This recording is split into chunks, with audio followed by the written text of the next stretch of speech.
how's the summer preparation been, and the first few days of meetings, that kind of thing, leading up to today's practice? The guys looked the part. It looks like they had a good summer to me. Our numbers were good in the weight room, and I would say that I think our veteran players kind of pushed things through, and it looks to me like we had a good summer. During the summer, how often do you look at that kind of stuff, like weight room numbers and stuff, how guys are doing? Well, we only max tests twice a year, really. Sometimes we'll do it with the younger guys at the end of the season before we get going on winter, so sometimes it's 3 times a year, but we only do it twice a year, so it's a valuable number. We look at what they're doing in terms of their workout. You know, if they're doing some 80, 85, 90 percenters and it's easy, then we know that they're getting stronger. So, I mean, we look at it every day, frankly.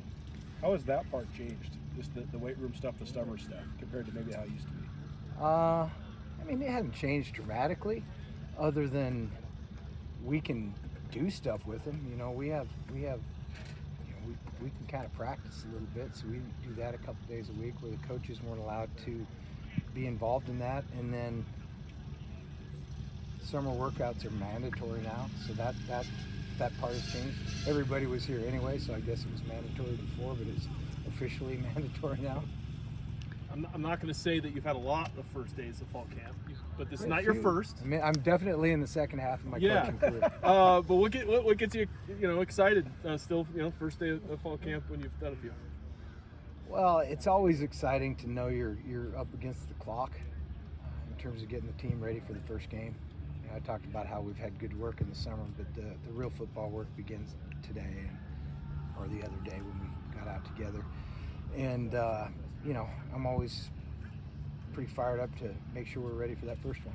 What are maybe some of the characteristics that you see early on in a fall camp of a good team? Oh, I don't know, Sean. Early on, too much stock into it. I like seeing where we're about, we're about 12, 13 practices in, and it's hot out and we're in pads, and see if guys are still fighting through it. That tells me if we've got a good team or not. First day is easy. When you guys play 12 regular season games instead of 11, how does that affect the way you approach the off season, or how will it affect the way you approach fall camp here? It really doesn't affect anything, Frank.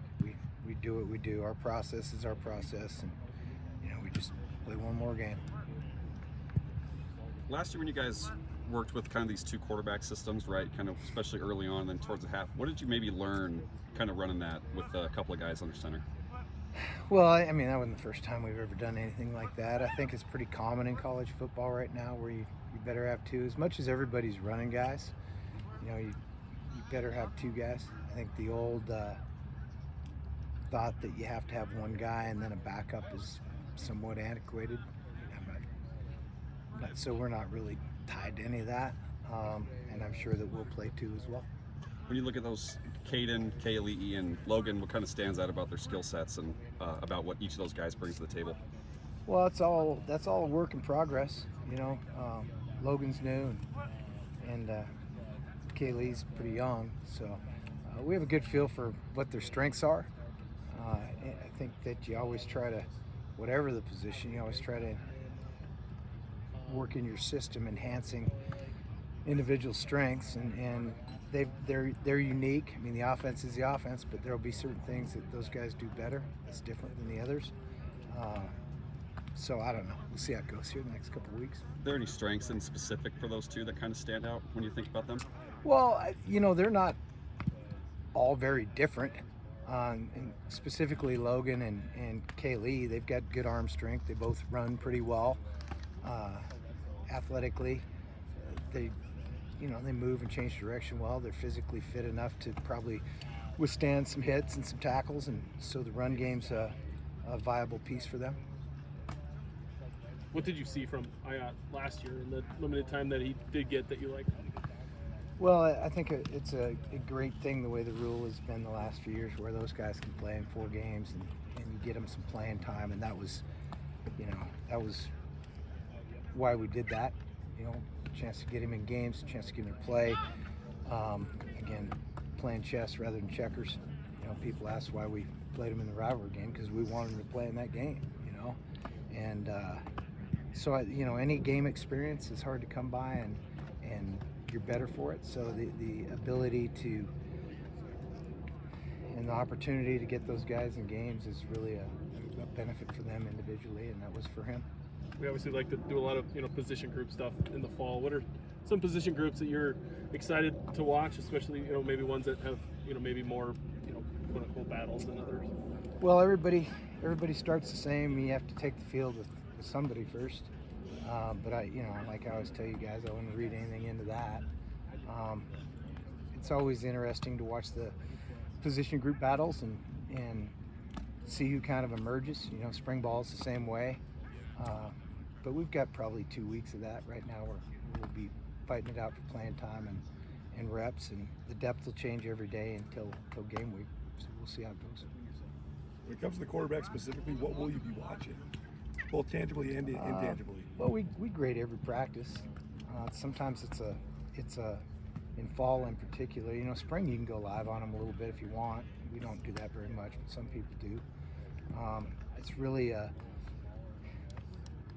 they're not getting tackles.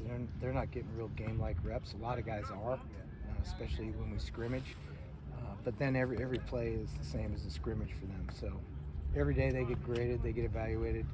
You look at guys are getting the ball out of their hands, having an understanding of protections and checks and all those different things that go along with it, and then just the obvious things. I mean, hit a pass. When guys open hitting. What do you like about the way Kaden Hewitt's improved since high school?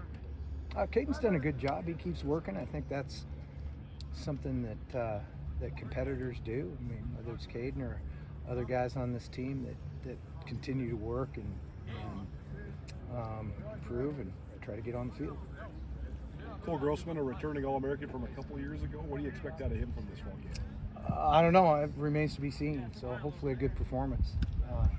It'll be interesting to see how that goes. Hopefully he gets the rust off. Trev has talked about, obviously his journey from where he was to now being, 37. What's it been like to kind of watch his progression and, and he gets to, wear that number this year? Well, it's going to be redundant what I say here, but, guys that keep working, keep trying to improve, guys that want to hone their craft and be an expert at it, he's a pretty good example of that. 3 springs ago, the offense threw at him every play because he couldn't make a play on the ball, and then, he was leading the nation in interceptions a year ago, halfway through the season. So, that's what happens when you keep working. He's a skilled player that cares. He cares deeply about Montana and the Grizzlies, and he cares about being good, and he works really hard. So all those things come together, and you end up being a good player. On the offensive line, obviously you got to replace Forbes and Walker. You brought in the new offensive line coach. What do you like about those group of guys so far? We have pretty good experience there, and we have pretty good depth. It's a hard position to garner depth. We've achieved that at this point. Like in college football these days, that can change in a hurry. But we've got somewhere between 8 and 10 guys we feel can compete at a high level. All of them will play this season. I do like the way Joe has interacted with those guys from January till now. I'm guessing that'll be a strength for us. Anybody else?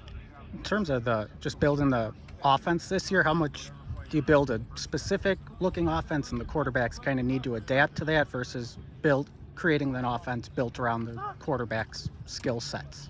Well, that's kind of, the question is, it's a little bit of hyperbole, frankly, Frank, because, here we go. But you recruit guys to play your system. So the system's a system. If you don't think a guy can run it, you don't recruit him. So they can run our system.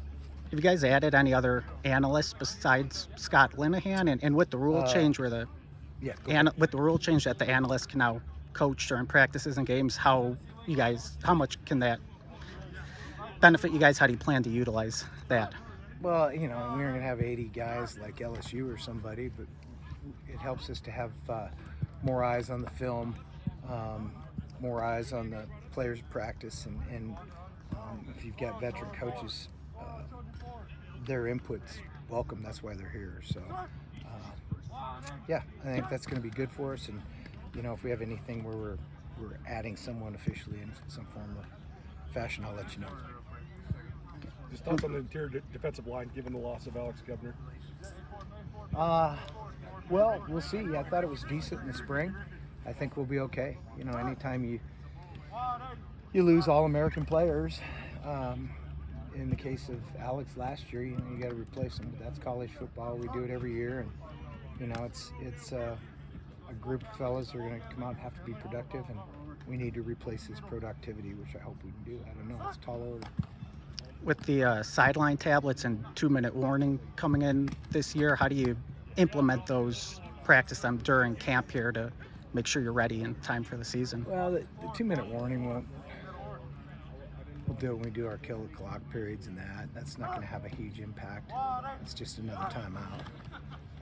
It just comes at a specific time, so that's really not a big deal. The technology piece will be really good if it's utilized properly, and we do actually have some NFL background on our staff, so those guys have had experience with that. Even though they're screenshots, they're Polaroids for those guys. They haven't had live film.